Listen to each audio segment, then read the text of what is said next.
उपवासात काहीतरी कुरकुरीत खायचं आहे तर हा महाशिवरात्री स्पेशल साबुदाणा वडा नक्की ट्राय करा.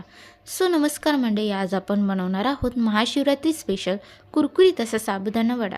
त्यासाठी सर्वात आधी साबुदाणा 5 ते 6 तास भिजवून घ्या आणि त्यातलं पूर्ण पाणी नितळा. आता त्यात घाला कुस्करलेले उकळलेले बटाटे, बारीक चिरलेल्या हिरव्या मिरच्या, चवीनुसार मीठ, थोडंसं जिरं आणि भाजलेल्या शेंगदाण्याचा कूट. आता आपल्याला सगळं छान असं मिक्स करून घ्यायचं आहे आणि आता आपल्याला त्याचे छोटे छोटे वडे तयार करून घ्यायचे आहे.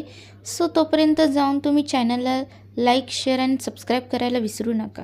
तोपर्यंत एका साईडला मी तेल गरम करायला ठेवले होते. आता आपल्याला सगळे वडे हाय टू लो फ्लेमवरती गोल्डन होईपर्यंत तळून घ्यायचे आहेत.